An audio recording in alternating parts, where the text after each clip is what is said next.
क्या होगा अगर इंटरकूलर पर भी रेडिएटर की तरह से फ़ैन लगा दिया जाए।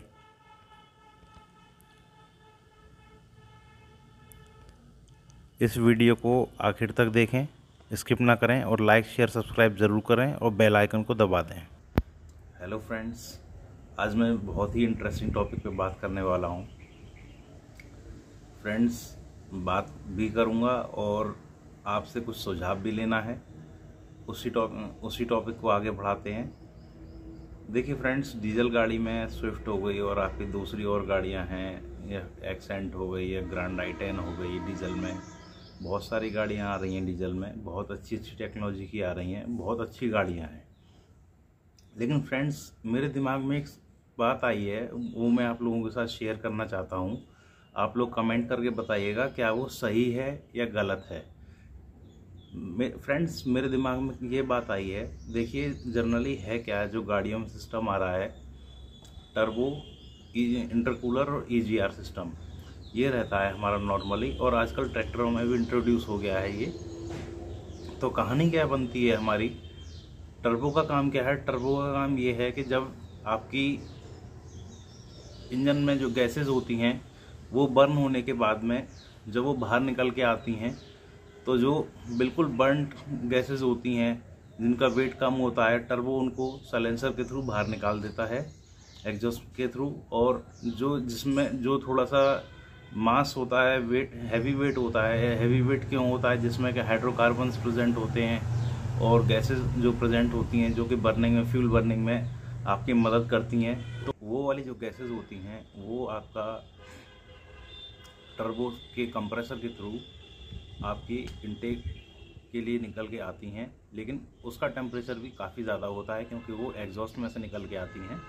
तो उस टेम्परेचर को लोअर करने के लिए हम लोग उसे इंटरकूलर में से पास करवाते हैं।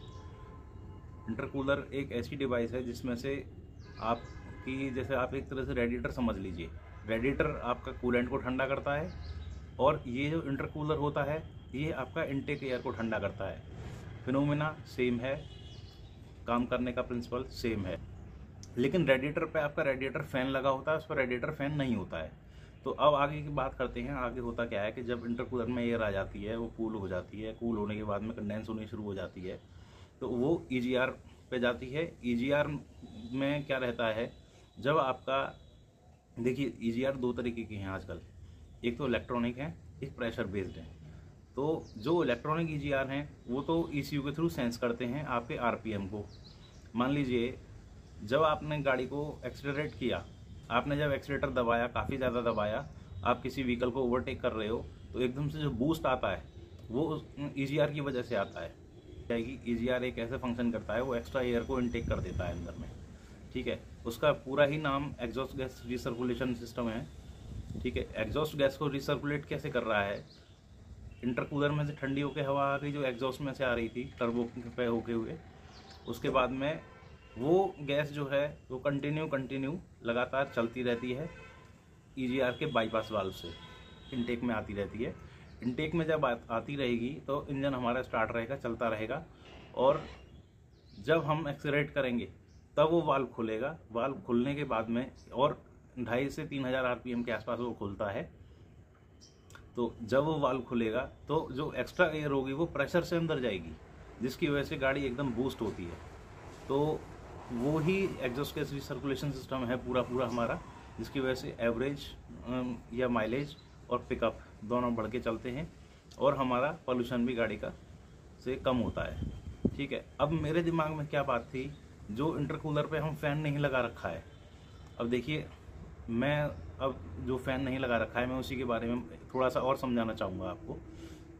है क्या फ्रेंड्स, मान लीजिए अगर गाड़ी में इंटरकूलर ना हो और डायरेक्ट हम ईजीआर से जो है एयर को अंदर देते रहें, टर्बो के बाद में हम डायरेक्ट ही ईजीआर पर सप्लाई देके और उसके बाईपास वाल्व से उसको एयर को अंदर देते रहें, और जब एक्सीलरेट करें तो वाल्व खुलेगा, वो मैकेनिज्म अपना पूरा करेगा। ठीक है, लेकिन क्या होगा अगर डायरेक्ट ही गर्म हवा उसमें अंदर आती रहेगी?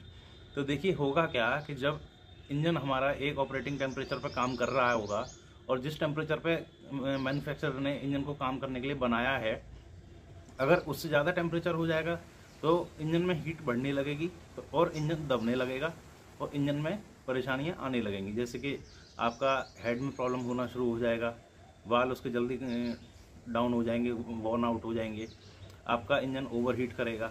ठीक है, तो इसके लिए हमने इंटरकूलर बीच में इंट्रोड्यूस कर दिया, जिसकी वजह से एयर थोड़ा कंडेंस होके ठंडा होके उसके बाद जाती है, तो जो इंजन का वर्किंग टेम्परेचर है उससे मीट कर जाती है, लेकिन फिर भी उसका टेम्परेचर थोड़ा सा हाई रहता है, हाई एंड रहेगा ही रहेगा वो, क्योंकि जो हवा इंटरकूलर पे लग रही है बाहर से, वो इतनी इतना उसको हवा को जो अंदर चल रही है उसमें एग्जॉस्ट गैस चल रही है उसको ठंडा इतना नहीं कर पाती है। अब मान लीजिए आप एसी चला के बैठे हुए हो, या फिर आप गाड़ी को कांस्टेंट लगातार कई 100 किलोमीटर चला दिए, 300 किलोमीटर 400 किलोमीटर चला दिए, उधर में टर्बो भी हीट हुआ। टर्बो भी हीट होने के बाद में यहाँ पे जो टर्बो की कोर जब बहुत ज़्यादा हीट होने लगेगी, तो जो गैस होगी, जो उसमें से इनटेक के लिए हम गैस निकाल रहे हैं कंप्रेसर टरबाइन से, तो वो भी जो है ऑलरेडी उसका टेम्परेचर और ज़्यादा बढ़ के आएगा, क्योंकि टर्बो की बॉडी से टच होके आ रही है। उसके बाद में इंटरकूलर में जब आएगी तो जो टेम्परेचर होना चाहिए वो उतना कूल का इंटरकूलर उतना कूल नहीं कर पाएगा, क्योंकि उसमें एक नॉर्मल जो आपकी जो नॉर्मल हवा है बाहर की उसका फ्लो होता है टर्बो उसमें इंटरकूलर में, तो उसकी वजह से वो जब इतनी ठंडा नहीं हो पाएगा तो इंजन की जो परफॉर्मेंस होती है कई 100 किलोमीटर चलने के बाद, या फिर एकदम से जो पिकअप आना चाहिए, अच्छा सा पिकअप आपको थोड़ी देर चलाने के बाद इंजन हीट होने के बाद ऐसा लगने लगेगा, या लगता होगा कि हल्का सा पिकअप डाउन हुआ है, या गाड़ी घुट के चल रही है, या फिर दब के चल रही है, गाड़ी को कोई पीछे खींच रहा है, ऐसा आपको लगता होगा।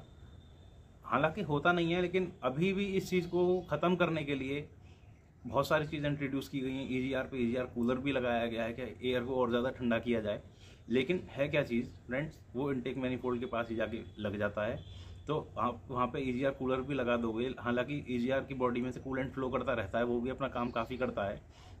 ईजीआर कूलर क्या काम करेगा, वहाँ पे कूलेंट को भी ठंडा कर देगा, और जो बूस्ट एयर जा रही है अंदर, जब ईजीआर वाल्व खुलेगा एक्सेलरेट करने पे, जो अंदर जाएगी हवा उसमें से होके, तो उसको भी कूल करके अंदर भेजेगा। तो फ्रेंड्स क्या होगा, जब हम इंटरकूलर के आगे, जैसे रेडिएटर पे फैन होता है, तो इंटरकूलर के भी आगे फैन लगा दें, जो नॉर्मल हवा धीरे धीरे ठंडी हो रही है, या जो टेम्परेचर उसका धीरे धीरे कम हो रहा है, उसका टेम्परेचर एकदम और ज़्यादा कम कर दें, और वो ठंडी हवा, जैसे आप गाड़ी सुबह स्टार्ट करते हो तो बढ़िया रहती है, उसके बाद में आपकी गर्म होने के बाद दबने लगती है, तो क्यों है कि वो गर्म हवा जा रही है, इसकी वजह से हो रही है। तो है क्या चीज़, अभी अगर इंटरकूलर पे भी हम फ़ैन लगा दें, फ़ैन लगाने के बाद में वो जो हवा उसे ठंडा कर रही है, और जो एयर उसमें से घूम के जा रही है हमारे ईजीआर और इनटेक के लिए, कंप्रेस्ड एयर जो है, उसको क्या काम, उसका भी टेम्परेचर और कम हो जाए और नॉर्मल हो जाए, और नॉर्मल होने के बाद जब ईजीआर पे जाएगी तो सोचिए क्या होगा। मेरे हिसाब से तो गाड़ी का पिकअप और परफॉर्मेंस दोनों ही सुधरेंगे, और माइलेज भी और ज़्यादा सुधर जाएगा। आपको क्या लगता है, आप मेरे को कमेंट सेक्शन में बताइए, और कुछ और सजेशन आपको देने हो तो वो भी प्लीज़ कमेंट्स में लिखिए।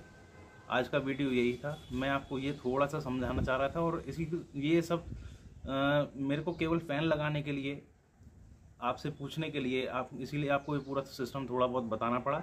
बाकी मिलते हैं अगली वीडियो में, तब तक के लिए बाय।